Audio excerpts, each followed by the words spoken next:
চুয়াডাঙ্গায় অপরিকল্পিতভাবে ব্যবসা প্রতিষ্ঠান, কলকারখানা আর ইটভাটা তৈরিতে আশঙ্কাজনক হারে কমেছে কৃষি জমি ও রেজিস্ট্রেশন খরচ তুলনামূলক কম হওয়ায় কৃষি জমি কিনে এসব স্থাপনা নির্মাণ করছে এক শ্রেণীর মানুষ।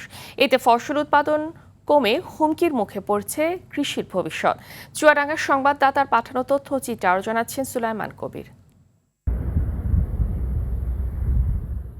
একসময় চুয়াডাঙ্গা সব সড়কের দুপাশে দেখা যেত দিগন্ত জোড়া ফসলের মাঠ। তবে অপরিকল্পিত ভবন, ব্যবসা প্রতিষ্ঠান, কলকারখানা আর ইট ভাটা নির্মাণে চিরচেনা সেই দৃশ্য এখন অনেকটাই অপরিচিত।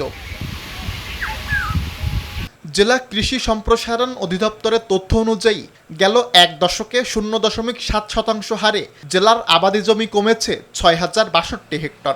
2016-17 অর্থ বছরে জেলার কৃষি জমির পরিমাণ ছিল 99,623 হেক্টর। 2025-26 অর্থ বছরে তা দাঁড়িয়েছে 93,561 হেক্টরে। ভবিষ্যৎ প্রজন্মের জন্য নিরাপদ খাদ্য নিশ্চিতে কৃষি জমি রক্ষার দাবি স্থানীয়দের। চুয়াডাঙ্গা শহরের ব্যবসায়ীরা কিনে এখানে বড় বড় প্রতিষ্ঠান এবং গোডাউন এইসব করার কারণেই জমির পরিমাণ হ্রাস পাচ্ছে। এই জমি আপনার ছোলা, গম, আইরি সব কিছু হয়তো এখন আর কিছুই হচ্ছে না এই মাটিতে।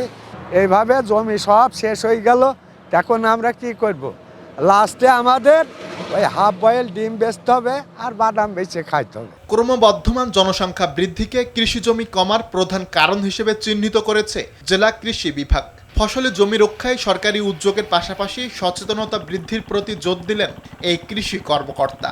সরকারও বেশ কিছু অধ্যাদেশ জারি করেছেন যে কৃষি জমি ব্যবহারের উপরে, যাতে অধিক নিবিড় চাষ সম্পন্ন জমি যেন এই কৃষি জমি কাজ ব্যতীত অন্য কাজে ব্যবহৃত না হয়। খাদ্য নিরাপত্তা ও কৃষির ভবিষ্যৎ রক্ষায় প্রয়োজনে আইন প্রয়োগের মাধ্যমে ফসলি জমি রক্ষার দাবি সচেতন মহলের। সুলাইমান কবির, RTV।